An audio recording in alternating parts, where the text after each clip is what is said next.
Hi எல்லோரும் எப்படி இருக்கீங்க? Welcome to Kannan Bhagavathi channel.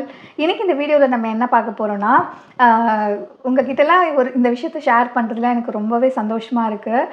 As a ஃபேமிலியாக இப்போ எப்படி நான் எங்கள் அம்மாக்கிட்ட, அத்தைக்கிட்ட, எங்கள் நாத்தனார்கிட்ட, என் தம்பி ஒய்ஃப் கிட்ட இந்த மாதிரி ஷேர் பண்ணுறனோ, அந்த மாதிரி உங்ககிட்ட ஷேர் பண்ணுறது ரொம்ப க்ளோஸ் டு ஹார்ட்டாக இருக்குது அப்படின்னு தான் நான் நினைக்கிறேன். நான் வந்து கன்சீவாக இருக்கேன். 2 months ஆகுது இப்போது. ஆக்சுவலாக வந்து இந்த ஜேர்னி வந்து பார்த்திங்கன்னா, எனக்கு எப்படி இது அமைஞ்சதுன்னே எனக்கு இப்போ நினச்சா கூட கால்குலேட் பண்ணவே முடியல. ஏன்னா இது பிளான்டு கிடையாது, டோட்டலி அன்பிளான்டு. எல்லாருமே வந்து பார்த்திங்கன்னா, எனக்கு வந்து பார்த்திங்கன்னா ஆல்மோஸ்ட் பாப்பா பிறந்து 15 years ஆயிடுச்சு. எல்லாருமே இன்றைக்கி வரைக்கும் இல்லை இன்னொரு குழந்தை எப்போ பெற்றுக்க போகிற அப்படி கேட்டுகிட்டே இருப்பாங்க. அதனால் என்ன குழந்தைக்கு இவ்வளோ வயசாச்சு இனிமேவும் கேட்டுகிட்டே இருக்கீங்களே அப்படின்னு சொல்லி விளையாட்டாக சொல்லிகிட்டே இருப்பேன். பட் பியோர்லி இது அன்பிளான்டு. ஃபஸ்ட்டு இது எப்படி எனக்கு தெரிஞ்சது அப்படின்னு நான் சொல்கிறேன். டெல்லி டூர் போனோம் இல்லையா, போயிட்டு வந்தோடனே எனக்கு வந்து ரொம்ப அன்ஈஸியாக இருந்துச்சு. நார்மலாகவே என்னோடய பாடி இல்லை. எனக்கு அப்போ அந்த டேட் வந்து ஒரு 1 day இது மாதிரி தள்ளி இருந்தது. பட் யூஸ்வலாக எனக்கு 1 or 2 days தள்ளி போகும் அப்படின்றதுனால நான் பெருசாக எடுத்துக்கல. இருந்தாலும் என்ன ஆச்சு அப்படின்னா, நான் எப்பயுமே என்ன பண்ணுவேன்னா, ஒரு வருஷம் 2 வருஷத்துக்கு ஒரு தடவை ஒரு 4 நாள் திடீர்னு தள்ளி போயிடுச்சுன்னா பயந்துருவேன். நமக்கு வந்து நின்றுடுச்சு அப்படின்னு நினச்சிட்டு என் ஹஸ்பண்டை வந்து எங்கள் ப்ராக்டிஸ் கார்டு வாங்கிட்டு வாங்க செக் பண்ணோம் அப்படின்னு சொல்லுவேன். ஸோ இந்த 15 வருஷத்தில் ஆல்மோஸ்ட் ஒரு 10 தடவை கிட்டே இது மாதிரி பண்ணியிருப்பேன். பட் ஆனால் எதுவுமே எனக்கு பாசிட்டிவ் ஆனது கிடையாது. ஸோ சேம் லைக் இந்த தடவை நான் அவர்கிட்ட ப்ராக்டிஸ் கார்டு வாங்கிட்டு வாங்கன்னு சொல்லக்கூடாது, ஏன்னா நம்மளை கிண்டல் பண்ணுவார், உனக்கு எப்பயுமே தாண்டி வேலை அப்படி சொல்லிட்டு நான் என்ன பண்ணேன், இங்கே ஸ்விக்கி ஜொமேட்டோலாம் இருக்கு இல்லையா, ஸோ இந்த மாதிரி ஆர்டர் போட்டேன். வந்துச்சு வீட்டுக்கு. அவருக்கே தெரியாமல் தான் நான் செக் பண்ணேன் அப்படின்னா அதில் வந்து ஃபெயிண்ட் லைனாக, அதாவது ரொம்ப டார்க்காலாம் வரல, ஏன்னா இது ஏர்லி ஸ்டேஜ் அப்படின்றதுனால ஃபெயிண்ட் லைனாக வந்துருந்தது. எங்கெங்க அந்த ப்ராக்டிஸ் கார்டு இருக்கா? அந்த பாக்ஸில் வச்சுருந்தல. ஓகே, அதை நான் இங்கே அட்டாச் பண்ணுறேன். ரொம்ப ஃபெயிண்ட் லைனாக வந்தது. உடனே என்ன பண்ணிட்டேன், எனக்கு பயம் வந்துச்சு. ஏன்னா அந்த ஃபெயிண்ட் லைனாக கூட இது வரைக்கும் வந்ததே கிடையாதா. நான் என்ன பண்ணிட்டேன், அவரை கூப்பிட்டுட்டு ஏங்க இதை கொஞ்சம் பாருங்கள் அப்படின்னு சொன்னேன். பார்த்துட்டுல ஒரு நிமிஷம் இப்படி ஷாக் ஆகினா, அதுக்கப்புறம் இல்லை இது ட்ரூவாக இருக்காது அப்படின்னு சொன்னார். நான் சொன்னேன், என்ன அப்படி சொல்கிறேன் அப்படின்னு. ஆமாம்மா, கார்டில் ஏதாவது இது இருக்கும், உனக்கு தான் இவ்வளோ வருஷமாக நிற்காது, திடீர்னு எப்படி நிற்கும் அப்படின்னு. அதாங்க எனக்கும் தெரியல, பயமாக இருக்குங்க அப்படின்னு நான் சொன்னேன். ஏன்னா என்னுடைய பாடியில் ஒரு 1 or 2 days தான் எனக்கு ரொம்ப சேஞ்சஸ் இருந்துச்சு. ஃபுட்டு ஜாஸ்தி எடுத்துக்க மாட்டேங்குது, அப்புறம் எந்த ஃபுட்டும் பார்த்தா பிடிக்க மாட்டேன், அந்த மாதிரி ஒரு சிம்டம்ஸ் இருந்துகிட்டே இருந்துச்சு. ஸோ ரொம்ப டிஃப்ரெண்ட்டாக இருக்குன்னு சொல்லிட்டு தான் நான் செக் பண்ணேன். நான் அதே மாதிரி பாசிட்டிவ் வந்துச்சு. என் ஹஸ்பண்ட் நம்பலை. சரி ஓகே, நான் மார்னிங் வரைக்கும் வெயிட் பண்ணுறேன், ஃபர்ஸ்ட் யூரினில் செக் பண்ணுறேன்னு சொல்லிட்டு வாங்கும் போதே 2 வாங்கினதுனால காலையில் 7 மணி எழுந்திரிச்சு செக் பண்ணிவிட்டு எடுத்துகிட்டு இங்கே தான் இருக்குது, எடுத்துகிட்டு ஒரு நிமிஷம். ஸோ இந்த ப்ராக்டிஸ் கார்டு தான். இது கொஞ்சம் ஃபெயிண்ட் லைனாக வந்திருக்கும் பாருங்கள். அப்புறம் நெக்ஸ்ட் டே வந்து எடுத்தது தான் வந்து இது கொஞ்சம் டார்க்காக வந்தது. ஸோ இந்த மாதிரி வந்தப்புறம் கூட நம்பவே முடியல. அப்புறம் நெக்ஸ்ட் டே அப்படின்னு சொல்லிட்டு ஒரு 4 நாள் செக் பண்ணுறதுக்கப்புறம் தான் வந்து நாங்கள் கன்ஃபார்மே பண்ணோம். அது மட்டும் இல்லை, நான் ஹாஸ்பிட்டல் போயிட்டும் வந்து இந்த மாதிரி இதே மாதிரி ப்ராக்டிஸ் கார்டு வச்சு கன்ஃபார்ம் பண்ணிட்டு தான் நான் வந்து ஃபைனலைஸே பண்ணேன். ஃபஸ்ட்டு ஸ்கேன் வந்து 8 weekல எடுக்கணும். அதனால் 8 week ஸ்கேன் எடுத்ததுக்கப்புறம் நம்ம எல்லாருக்கும் சொல்லிக்கலாங்க. ஏன்னா 8 week ஸ்கேனில் தான் அது கர்ப்பப்பையில் இருக்கா இல்லை டியூப்லையா ஓவரிலையா அந்த மாதிரி தெரியும் நமக்கு. அது வரைக்கும் ஜஸ்ட் இது இந்த மாதிரி தெரியறது வந்து பாசிட்டிவ் மட்டும்தான் தெரியும். பட் ஆனால் அது ப்ராப்பராக கர்ப்பப்பையில் இருக்கான்றது அந்த 8 week ஸ்கேனில் தான் தெரியும் அப்படின்றதுக்காக நான் சொல்லிட்டேன். இப்போ நம்ம சொல்ல வேண்டாம், 8 weekல பாசிட்டிவான ரிசல்ட் வந்ததுக்கப்புறம் நம்ம சொல்லிக்கலாம் அப்படின்னு சொல்லிட்டு. பட் எனக்கு அப்போவே எனக்கு தெரியும் பாப்பா வந்து அதில் கர்ப்பப்பையில் தான் இருப்பா அப்படின்ட்டு. அதனால தான் நான் வந்து 10 daysக்கு முன்னாடி உங்களுக்கு நான் வீடியோ பண்ணுறப்ப 10 days கழித்து நான் சொல்கிறேன் அப்படின்னு நான் சொல்லியிருந்தேன். பை காட்ஸ் கிரேஸ் வந்து எங்களுக்கு வந்து நல்லபடியாக குழந்தை இருக்குது அப்படின்னு சொன்னாங்க டாக்டரு. மீன்வைல் இந்த 10 நாளில் நான் வந்து ஃபேஸ் பண்ணது நிறையா விஷயம். ஒன்று என்ன அப்படின்னு பார்த்தீங்கன்னா, இவ்வளோ வருஷம் கழித்து இந்த குழந்தை நமக்கு தேவையா அப்படின்ற ஒரு விஷயம். இன்னொரு விஷயம் என்ன அப்படின்னு பார்த்தீங்கன்னா, நான் வந்து மென்டலாக ப்ரிப்பேர் ஆகலை. ஏன்னா வீடை பார்த்துட்டு, குழந்தைய பார்த்துட்டு, ஒர்க்கையும் மேனேஜ் பண்ணிவிட்டு, ஸோ இதே சைமல்டேனியஸ்லி நம்ம யூடியூப்பையும் மேனேஜ் பண்ணி, ஸோ இவ்வளோ விஷயத்தை நம்ம ஹேண்டில் பண்ண முடியுமா இன்கேஸ் நம்ம வந்து கன்சீவ் ஆகிட்டா அப்படின்றதுக்காக நான் வந்து ரொம்ப யோசித்தேன் அப்படின்னா ஒரு 3 to 4 days-ஆக அதே எனக்கு ஓடிட்டே இருந்துச்சு. இந்த குழந்தை நமக்கு வேணுமா வேணாமா அப்படின்ற மாதிரி. அண்ட் ஃபைனலாக வந்து என் ஹஸ்பண்ட்கிட்டையும் என் பொண்ணுக்கிட்டேயும் வந்து நான் உட்கார வச்சு நாங்கள்லாம் 3 பேரும் சேர்ந்து பேசினோம். பாப்பா எனக்கு வந்து உங்ககிட்ட கன்சல்ட் பண்ணணும்னு தோணுச்சு. அப்புறம் என் ஹஸ்பண்ட்கிட்டையும் எனக்கு கன்சல்ட் பண்ணணும்னு தோணுச்சு. இந்த மாதிரி இவ்வளோ விஷயம் நான் ஃபேஸ் பண்ணுறேன். நான் வந்து இந்த ப்ரெக்னென்சியை ஹேண்டில் பண்ண முடியுமா அப்படின்றது எனக்கு ரொம்ப டவுட்டாக இருக்குது. இந்த குழந்தை நமக்கு தேவைதானான்னு எனக்கு தோணுது அப்படின்ற மாதிரி நான் சொல்லியிருந்தேன். அது சொன்னோன்னே வந்து பாப்பா ரொம்ப ஷாக் ஆகிட்டா. எங்கே இந்த குழந்தை இல்லாமல் போயிடுமோ அப்படின்ற மாதிரி ஷாக் ஆகிட்டா. அவள் வந்து அவங்க அப்பா கிட்ட வந்து என்னப்பா இப்படி பேசுகிறாங்க அப்படின்னும் போது எனக்கு ரொம்ப கஷ்டமாயிடுச்சு. எனக்கு ரொம்ப நான் அழுதுட்டேன் அந்த டைமில். பாப்பாவுக்கு நோ சொல்ல முடியவே இல்லை. ஏன்னா அவள் வந்து என்னென்னா ரொம்ப ரொம்ப எதிர்பார்த்துட்டு இருந்தா. ஆக்சுவலாக அவளுக்கு ஒரு 10 வயசு வரைக்கும் அவள் குழந்தை வேணுமான்னு கேட்டால் எனக்கு யாருமே வேணாம், நான் மட்டும் போதும் அப்படின்ற மாதிரி சொல்லிட்டு இருந்த ஒரு பொண்ணு. அண்ட் அவளுக்கு எனக்கு தெரிஞ்சு ஒரு 12 ஏஜ்லேருந்து 2-3 வருஷமாகவே அவள் வந்து குழந்தை மேலே அவ்வளோ க்ரேஸாக இருந்தா. எனக்கு தம்பியோ தங்கச்சியோ யாரோ ஒருத்தர் எனக்கு வேணும், எனக்கு கூட பிறந்தவங்க யாராவது வேணும், நான் தனியாக இருக்க மாதிரி இருக்கேன், நான் லோன்லியாக இருக்க மாதிரி இருக்கேன், எனக்கு யாராவது வேணும் அப்படின்னா நானும் சொல்லிட்டேன். உனக்கு இவ்வளோ இம்பார்ட்டன்ஸ் கொடுக்குறோமேடா, உனக்கு தான் எல்லாமே, இதுக்கும் மேலே உனக்கு யாராவது தேவை இல்லை, எனக்கு இதில் சந்தோஷம் கிடையாது, எனக்கு கூட பிறந்தவங்க யாராவது வேணும் அப்படின்னு அவள் வந்து இன்சிஸ்ட் பண்ணிகிட்டே இருந்தா. ஆனால் நாங்கள் இது பிளான் பண்ணவே இல்லை. நாங்கள் ஒரு கட்டத்துக்கு மேலே நாங்கள் 2 பேருமே வந்து ரொம்ப ஸ்ட்ராங் ஆகிட்டோம். இல்லை வேண்டாம், அக்ஷய் பாப்பா மட்டும் போதுன்ற மாதிரி நாங்கள் ஸ்ட்ராங் ஆகிட்டோம். எப்பெல்லாம் அவங்க கேட்குறாங்களோ நம்மளோட நஷ்டத்துல சொல்லி உடனே அவங்கள ஆஃப் பண்ணிடுவோம், அவங்களும் ஆஃப் ஆயிடுவா. ஆனால் அது வந்து முழு மனசு ஆஃப் ஆகாது. சரி, நமக்காக வந்து சரி ஓகே ஆமாம் அப்படின்னு. ஸோ இந்த மாதிரி போயிட்டே இருக்கும். ஆனால் நாங்கள் வந்து வேண்டான்னு முடிவு பண்ணிட்டோம். அவளை சமாதானப்படுத்துறதுல மட்டும்தான் எங்களோட எய்ம் இருந்துச்சு. அண்ட் இந்த அன்பிளான்டு ப்ரெக்னென்சின்னு வரும்போது எனக்கு இப்போ எவ்வளோ வேலைகள் இருக்குது தெரியுமா. ஆனால் எந்த வேலையுமே வந்து இந்த குழந்தை வந்ததுக்கப்புறம் அது ஓகே இதுக்கப்புறம் பார்த்துக்கலான்ற மாதிரி தான் ஆயிடுச்சு. அப்புறம் பாப்பா கிட்ட பேசணும், அவள் ஸ்டப்பனாக சொல்லிட்டா, எனக்கு முடியாது, எனக்கு வந்து தம்பியோ தங்கச்சியோ எனக்கு வேணும், இதை நான் ஒத்துக்கவே மாட்டேன் அப்படின்ற மாதிரி ரொம்ப ஸ்டப்பன் ஆகிட்டேன். எனக்கு ரொம்ப ஷாக் ஆகிடுச்சு. சரி, ஏதாவது நம்மளுடைய ஒர்க் லோட்னால புரிஞ்சுப்பா அப்படின்னு நினச்சா. பட் ஆனால் அவன் என்ன சொல்லிட்டான்னா, எதுவாக இருந்தாலும் பார்த்துக்கலாமா லைஃப்பில், எனக்கு வேணுமா அப்படின்னு சொல்லிட்டா. அவள் எங்கள் ஹஸ்பண்டும் வந்து பார்த்தீங்கன்னா, குழந்தை நிற்கிறதுக்கு முன்னாடி நீ என்ன வேணால் சொல்லு, வேணாம் சொல்லு, நான் ஏற்றுக்கிறேன், நீ வேணவே வேணான்னு சொன்னால் கூட நான் உனக்கு 100% கூட நான் நிற்பேன், ஏன்னா உன்னோட ஒர்க் அப்படி இருக்குது அப்படின்னு. பட் ஆனால் ஒன்ஸ் குழந்தை வந்ததுக்கப்புறம் நீ என்ன சொன்னாலும் என்னால் ஏற்றுக்க முடியாது, எனக்கு இந்த குழந்தை வேணும் அப்படின்னு அவரு ரொம்ப ஸ்ட்ராங் ஆகிட்டாரு. எனக்கு இவங்க 2 பேரையும் பார்த்து ஷாக் ஆகிடுச்சு. என்னடா அது, நான் வந்து வேணான்ற முடிவில் தான் இருந்து நான் அவங்கக்கிட்ட பேசினேன். பட் ஆனால் அவங்க ரொம்ப ஸ்ட்ராங்காக இந்த குழந்தை எனக்கு வேணும் அப்படின்னு சொன்னோன்னே நான் அந்த டைமில் தான் நான் மனசு மாறினேன். அண்ட் மீன் வைல் எனக்கு ஒரு 50% கொஞ்சம் கன்வின்ஸ் ஆகிடுச்சு. சரி, எது வேணாலும் நடந்தால் பார்த்துக்கலாம் அப்படின்ற ஒரு கன்வின்ஸ் ஆகிடுச்சு. அண்ட் நெக்ஸ்ட் டே வந்து நான் பார்லருக்கு அப்பாயின்மெண்ட் போகிறேன். அப்போ வந்து பார்த்திங்கன்னா அப்போ சம்லைக் நான் டயலமாலே தான் இருக்கேன். இந்த குழந்தை இந்த வயசில் நமக்கு தேவையா, இந்த பாப்பாவுக்கு 15 வயசு ஆக போகுது, இந்த வயசில் நமக்கு தேவையா அப்படின்ற மாதிரி ஒரு தாட் இருந்துகிட்டே இருந்துச்சு. அப்போ வந்து ஒருத்தவங்க சொன்னாங்க, பல வருஷங்களாக ட்ரை பண்ணி மோர் தென் 25-30 lakhs கிட்ட செலவு பண்ணி என் குழந்தைய ஐவிஎஃப் மூலயமா குழந்தையே நிற்காமல் ஃபைனலாக ஒரு 30 lakhsக்கு மேலே செலவு பண்ணி, அதுக்கு மீன்வைல் அவங்க ஒரு 6 வருஷமாக அவ்வளோ ஸ்ட்ரகிள் ஃபேஸ் பண்ணி அந்த குழந்தைக்காக கடைசியாக அவங்களுக்கு ஒரு பொண்ணு குழந்தை பார்த்துச்சுன்னு எனக்கு வந்து கிளைண்ட் வந்து அவங்களுடைய கதையை சொல்லிட்டு இருந்தாங்க.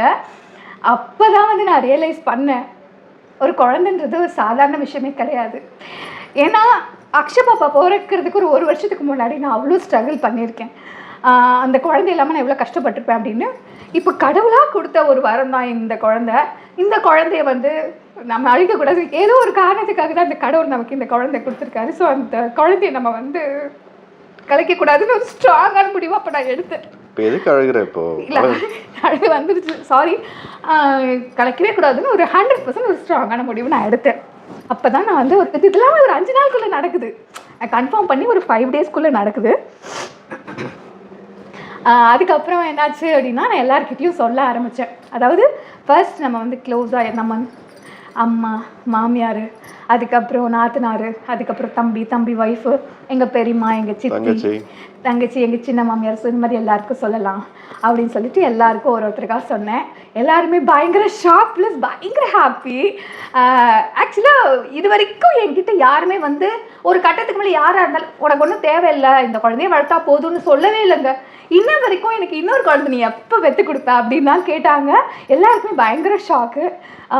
எஸ்பெஷலாக எங்கள் அத்தைக்கு பயங்கர ஷாக். ஏன்னா அவங்க சொல்லிகிட்டே இருப்பாங்க, அந்த பாப்பா தனியாக ஆகிடக்கூடாது, எல்லாருக்குமே 2 இருக்குது, பொண்ணும் பையனும் ஏதோ ஒன்று, அதுக்கு ஒரு துணை வேணும், நீ வந்து கண்டிப்பாக பெற்று கொடுத்தே ஆகணும்.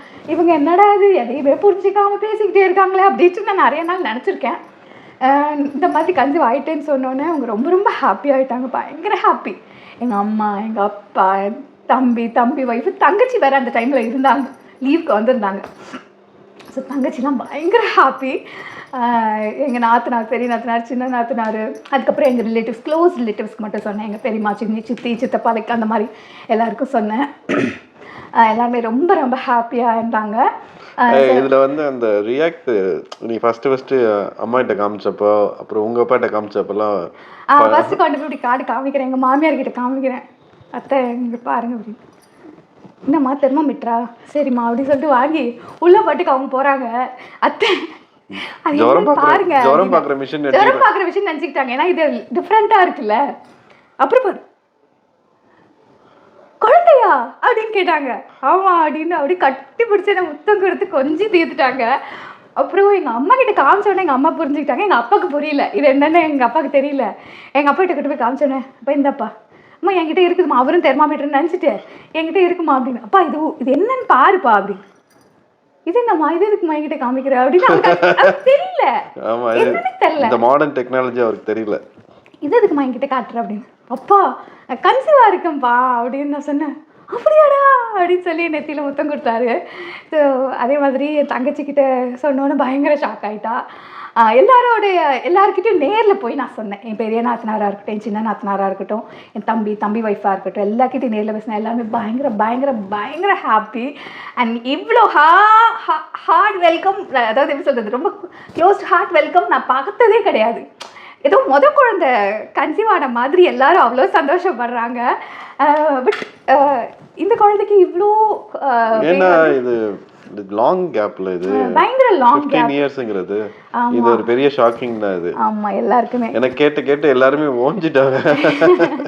இதுக்கு மேல ஒண்ணு நடந்துச்சு. அக்ஷயா பாப்பா கிட்ட கொண்டு போய் காமிச்சு, அவள காமிச்சோன்னே, பிராங்க் பண்றீங்களா போய் தானே அப்படின்னு சொல்லி கேட்டா. அக்ஷயா போ வா போய் தானே அப்படின்னு சொல்லி கேட்டா. போய் தானே அப்படின்னு கேட்டா. அன்னைக்கு அந்த பிராக்டிஸ் கார்டு காமிச்சதுல இருந்து இப்ப வரைக்கும் அக்ஷய்க்கு சிரிப்பு தான். ஆமா, அவ்வளோ கேர் என் மேல. ஆமா, ஃபர்ஸ்ட் டைம் வந்து ஹாஸ்பிட்டல் கூப்பிட்டு போயிருந்தேன் என் பாப்பாவை. அப்போ வந்து டாக்டர் வந்து கேட்டாங்க, பொண்ணா அப்படின்னு. ஆமாம் அப்படின்னு. ஓ வெரி நைஸ், 15 இயர்ஸ் கேப் இருக்கும், நீங்களாவது மதர், இவங்க மதர்லி காட் அப்படின்னு சொன்னாங்க. குழந்தைக்கு ஒரு பெரிய வரம் தான் இந்த இவங்க அப்படின்ற மாதிரி சொன்னாங்க. இவரே போதும் பாப்பாவை பார்த்துக்கிறதுக்கு அப்படின்ற மாதிரி சொன்னாங்க. உன்னோட மனநிலைமை எப்படி இருக்கு? ஒரு நாள் நைட்டு வந்து என்கிட்ட சொன்னாங்க. அப்போ வந்து என்னால் நம்பவே முடியல, ப்ராங்க்கா அப்படிலாம் கேட்டேன். அதுக்கப்புறம் அடுத்த நாள் காலையில் பார்ப்பாங்கள்ல, அந்த மாதிரி அம்மா பார்த்தாங்க போல இருக்கு. அப்போ நான் காலையில் தூங்கிட்டு இருக்கும்போது அப்போதாட்ட சொல்லிவிட்டு அப்புறம் கண்ணு முழிக்கிறேன், கண்ணுக்கு போய்ட்டு காமிச்சாங்க, இப்படி லைட்டு போட்டு அப்படி காமிச்சாங்க. அப்போ வந்து எனக்கு என்ன சொல்கிறதுனே தெரில, ரொம்ப ஹாப்பியாக இருந்தது. அந்த ஒரு வாரம், அது சொன்ன ஒரு வாரத்துலேருந்து நான் அதுக்குலேருந்து வெளியே வரல. யோசிச்சுட்டு அவ்வளோ ஹாப்பியாக இருந்துச்சு. இப்போ எக்ஸ்பிரஸ் பண்ணுவாங்கல்ல, அதெல்லாம் பண்ண முடியல, ஷாக்கிங் மட்டும்தான் இருந்தது. ஷாக்கிங், இது உண்மைதானா அப்படின்ற ஒரு இது இருந்துகிட்டே இருக்கு. ஆமாம், உண்மைதானா, நம்ம எப்படி நம்பலாம், இவ்வளோ வருஷமா கேட்டுகிட்டே இருந்தோமே எதுவுமே கிடைக்கலையே, இப்போ திடீர்னு எப்படி நம்ம இது பண்ணாமலே எப்படி அப்படின்ற மாதிரியே இருந்துகிட்டே இருந்தது இவளுக்கு. அது ஒன்று புரிஞ்சு, நம்ம கேட்டே இருந்தால் கிடைக்காது, நம்ம எக்ஸ்பெக்டே எதுவுமே பண்ணலாம், நம்மளுக்கு எதாவது கிடைக்கும், நமக்கு கிடைக்கணும்னு இருக்கிறது கண்டிப்பாக கிடைக்கும். அவ்வளோ ஷாக் ப்ளஸ் ஹாப்பினஸ் ரெண்டுமே. அதுலேருந்து வந்துட்டு கேரிங், அது வரைக்கும் கேரிங்கே இல்லை, அதெல்லாம் அதெல்லாம் இல்லை, எக்ஸ்ட்ரா கேர் பயங்கர அவங்க கேருங்க. தான் தண்ணி எடுத்து வந்து கொடுக்கறது, ஆமா. பேக் எடுத்து அவங்க வெயிட்ட மாட்டிக்கிறது, தூக்க விடுறதுக்கு வெயிட் நான் அவங்களே சொன்னேன், எனக்கு அதெல்லாம் பிரச்சனை இல்லம்மா. அம்மாக்கு வெயிட் தூக்குனாலும் பிரச்சனை இல்ல, எது இருந்தாலும் பிரச்சனை இல்ல. நான் நார்மலா தான் அவங்க இருப்பேன். சொல்லுவாங்க அப்படிதான், நானும் பண்ணுவேன். வாட்டர் கேனை கூட தூக்கு. எனக்கு வெளியில இருந்து பாக்குறவங்களுக்கு எப்படி இருக்கும், அன்னைக்கு வந்து ஷூ வாங்கிட்டு ஒரு 3 செட் ஷூவு, 3 செட் சாக்ஸ், 2 ஸ்லிப்பர், மொத்தம் இவ்வளோ ஃபுல் பேக் இருந்துச்சு. நான் தூக்கிட்டு வரேன்னு வெளியில வரேன், என்கிட்ட இருந்து புடுங்கி காருக்கு எடுத்துட்டு போறா. அங்கேருந்து ஒருத்தர் பார்த்துக்கிட்டே இருக்காரு, என்ன இந்த பொண்ணை இவன் என்ன தூக்க விடாம அந்த பொண்ணு தூக்கிட்டு போறேன். எனக்கு வயிறு வேற இப்போ அவ்வளோவா தெரியல, அதனால பார்க்குறவங்களுக்கு தெரியாது. நான் சொன்னம்மா கொஞ்ச நாள் ஆனதுக்கு அப்புறம் கூட செய்யுமா, இப்போ செஞ்சுன்னா என்ன அர்த்தம் அப்படின்னு. அடுத்தவங்க என்ன நினைச்சா என்ன, அவங்களுக்கு அது புரியாதுல்ல. ஆமா. அது வந்து இன்னொன்று வந்து இப்போ வந்து நீ கேரிங் டைம் தான் உனக்கு. ஸோ எனக்கு அவ்வளோவே எனக்கு தேவையில்லை, நான் நார்மலாக தான் இருக்கேன். ஸோ எனக்கு அந்த ரொம்ப ஸ்பெஷல் கேர் அப்படின்றதுலாம் தேவையில்லை, என்ன நான் பார்த்துட்டு தான் இருக்கேன். பட் இருந்தாலும் பாப்பா வந்து கொஞ்சம் பயப்படுறாங்க, நல்லபடியாக இருக்கணும், நல்லபடியாக வரணும் அப்படின்ட்டு. அவங்க நிறைய பார்க்குறாங்கல்ல ஃபோன்லலாம், எப்படி கேர் பண்ணிக்கணும் அப்படின்ட்டு. ஸோ ஃபஸ்ட்டு ஸ்கேன் எடுக்கும் போது பாப்பா வந்து நான் லீவ் போடுறேம்மா, நான் வரேம்மா அப்படின்னா, இல்லை பாப்பா வேண்டாம், நான் கன்ஃபார்ம் பண்ணிட்டு நானே சொல்கிறேன் அப்படின்னு சொல்லிட்டு ஸ்கேன் எடுக்க, அதாவது 8th வீக் வர சொல்லிட்டாங்க. 8th வீக் போயிட்டு நாங்கள் ஸ்கேன் எடுத்தோம். பேபி ரொம்ப நல்லா இருக்காங்க அப்படின்ற மாதிரி. ஸ்கூலுக்கு போயிட்டு வந்தோடனே ஃபோன் பண்ணி கேட்டேன். ஆமாம். ஆனால் ஸ்கூலுக்கு போயிட்டு வரும்போது அவங்க ஹாஸ்பிட்டல் தான் இருந்தாங்க. 3:30க்கு அப்பாயின்மெண்ட் கொடுத்தாங்க. நான் வந்து 4-5க்கு தான் வீட்டுக்கு வந்தேன். வீட்டுக்கு வந்தோடனே ஃபோன் பண்ணி கேட்டேன், எப்படி சொன்னாங்க, என்ன சொன்னாங்க அப்படி ஸ்கேன் எடுத்துட்டாங்க, பேபி நல்லா இருக்குன்னு சொன்னாங்க அப்படின்னு சொன்னேன். வீட்டுக்கு வந்து அவளுக்கு இந்த இதெல்லாம் காமிச்சேன். வீட்டுக்கு வந்தோடனே நான் தொடர்ந்து பார்த்து ஜாலியாக இருக்கும். ஸோ இதான் பாப்பா, ஹார்ட் பீட் மட்டும் வந்தது. இதுதான் பாப்பா குழந்தை அப்படின்னு சொல்லி காமிச்சேன், தெரியுதா? ஸோ இதான் பேபி அப்படின்னு சொல்லி காமிச்சேன். பார்த்து ரொம்ப சந்தோஷப்பட்டாங்க. ஆக்சுவலாக வந்து ஸ்கேன் எடுக்க போகும்போது என்னை மட்டும்தான் கூப்பிட்டு போனாங்க. எனக்கு என் ஹஸ்பண்டை கூப்பிடலையே, அவரும் பார்க்கணுமே அப்படின்னு நினச்சிட்டே இருந்தேன். ஃபஸ்ட்டு சரி ஓகே, ஃபஸ்ட்டு பேபி ப்ராப்பரான இடத்துல இருக்கான்னு பார்த்துலாம் அப்படின்னு சொல்லிட்டு நான் பார்த்துட்டே இருந்தேன். எனக்கு ஸ்கேன் பண்ணிட்டு இருந்தாங்க, வெஜினல் ஸ்கேன் தான் பண்ணாங்க. பார்த்துட்டே இருக்கும்போது அப்புறம் சொன்னாங்க, பேபி நல்லா ஹெல்த்தியாக இருக்காங்க, இதான் உங்கள் பேபி, ஒன்றும் பிரச்சனை இல்லை அப்படின்னு சொன்னோன்னே கொஞ்சம் கூலான. ஏன்னா ஒன்ஸ் வந்து பாப்பாவோட ரியாக்ஷன், பாப்பாவோட அந்த ஸ்ட்ராங், இதுக்கு நடுவில் அம்மா வந்து உங்ககிட்ட இந்த மாதிரி இந்த பாப்பா வேணான்னு சொன்னேன்ல, அப்போ உன்னோட ரியாக்ஷன் எப்படி இருந்துச்சு? நான் அப்பாட்ட சொன்னேன், முடியாது வேணும். நான் அப்படி அவங்க சொல்லியிருந்தாலும் ஒத்துக்கிட்டு மாட்டேன். ஆக்சுவலி வந்து இது அக்ஷயா கண் கலங்கி அழுது புரண்டு அன்னைக்கு. இது சொல்ல மறந்துட்டேன். அன்னைக்கு காலையில் காமிச்சாங்க சொல்லும் போது நான் அழுதுட்டேன். ஆமாம், அழுதுட்டாங்க மேடம். ஸோ இந்த மாதிரி வேணாம் ரொம்ப ஸ்டப்பனாக இருந்தோன்னா நானும் ரொம்ப ஸ்ட்ராங் ஆகிட்டேன். இப்போ அதுக்கப்புறம் எனக்கு என்ன ஆயிடுச்சு ஃபீல் அப்படின்னா, குழந்தைக்காக இந்த குழந்தைய நல்லபடியாக பெற்றெடுத்து அவள் கையில் கொடுத்துடணும் அப்படின்ற மாதிரி இருந்துச்சு. மேடமோட ஃபஸ்ட்டு கோரிக்கை என்ன தெரியுமாங்க, அம்மா குழந்தை பிறந்தோன்னே குழந்தைய நான் இப்படி வச்சிருக்கிற மாதிரி ஃபோட்டோ எடுத்து பெரிய இல்லை கொடுப்பாங்கல்ல கையில், அப்போ வந்து நீ முட்டை கொடுத்து அது பேர் ஃபோட்டோ எடுத்து பெருசாக மாட்டணும், வீட்டில் பெருசாக மாட்டணும். சரி ஓகே, உனக்கு தங்கச்சி பாப்பா வேணுமா தம்பி பாப்பா வேணுமா? எனக்குங்க சார் எது வேணாலும் ஓகே, எந்த குழந்தைனாலும் மேடம் ஓகே. எனக்கு நல்லபடியா தங்கச்சியா தம்பி இது வந்து எது வாங்கினாலும் ஓகே. அவ ரொம்ப ஓவர் மெச்சூர்டி, அவகிட்ட இருந்துலாம் நீ வந்து எதையுமே வாங்க முடியாது. அவ மனசுக்குள்ள என்ன இருக்குன்னு உன்னால கண்டுபிடிக்க முடியாது. ஆமா. ஆனா அக்ஷயா என்னன்னா எதையுமே விஷ் பண்ணல, எனக்கு இதுதான் வேணும் அது வேணும்னு கேட்கல இப்போ வரைக்கும். எனக்கு வந்து யாராவது ஒருத்தர் வேணும், கூட பிறந்தவங்க யாராவது வேணும் அப்படின்ற மாதிரி. அவளுக்கு வந்து எல்லாத்தையும் தானே வச்சுக்க. நான் சொல்லுவேன் எல்லாமே உனக்கு தான் பாப்பா அப்படின்வேன். எனக்கு அப்படி வேணாமா, எனக்கு வேணாம், எனக்கு ஷேர் பண்ணிக்கிறேன் நானு, நீ எனக்கு ஒரு ஆள் பெத்து கொடு அப்படின்வாங்க. நிறைய தடவை சொல்லியிருக்காங்க. இன்னொன்னுலாம் வந்துச்சுன்னா உங்ககிட்ட இருக்க எல்லாத்தையும் கேட்கும், அடம் பிடிக்கும். என்ன அடம் பிடிச்சாலும் நான் தந்துடுறேன், எனக்கு எல்லாம் தந்துடுறேன். எனக்கு வந்து நான் அது கூட சண்டை போட முடியாது, இன்னும் நிறைய ஏஜ் கேப் இருக்கு, எதுவாக இருந்தாலும் விட்டு குத்துருவேம்மா நான்.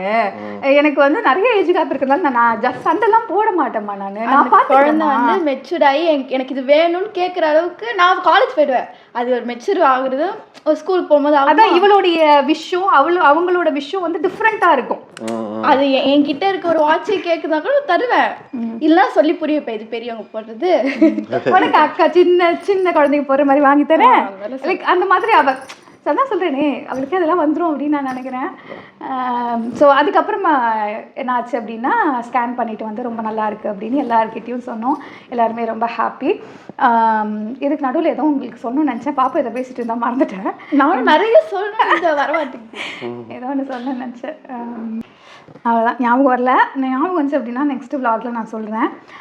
ஸோ இந்த ஹாப்பினஸை உங்ககிட்ட ஷேர் பண்ணதில் எனக்கு வந்து 1000 டைம்ஸ் ஹாப்பியாக இருக்குது. ஏன்னா அவங்களும் வந்து ஒரு ஷார்ட்ஸ்லேயும் சரி ஒரு விலாக்லேயும் சரி அக்ஷய்க்கு எப்பெல்லாம் பர்த்டே விலாக் வருதோ அப்பெல்லாம் கேட்டுக்கிட்டே இருப்பாங்க, அக்கா செகண்ட் பேபி இல்லையா. ஸோ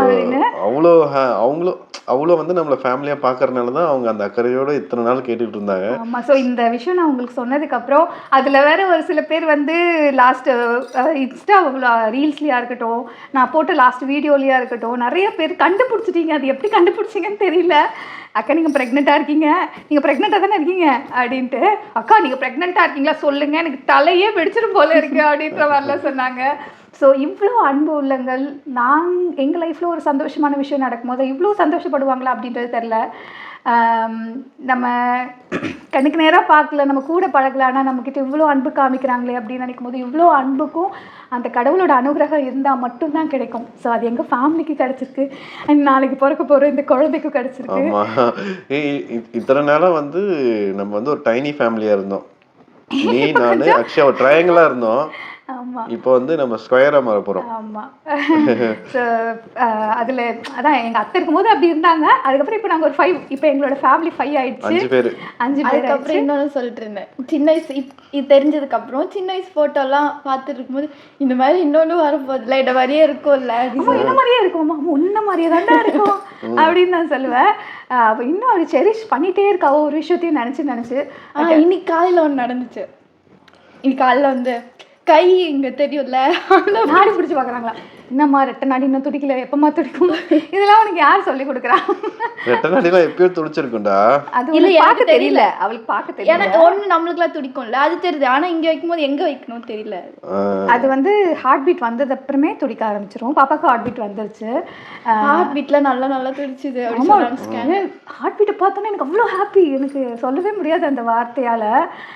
சரி, நம்ம என்னன்னா ஒரு நியூ லைஃப்பை மறுபடியும் ஸ்டார்ட் பண்ற மாதிரி இருக்கு. ஆமாம், பட் ஆனால் வந்து அது அப்படியே நாட்கள் தான் இப்போ ஓடுறதே தெரியவே மாட்டேங்குது.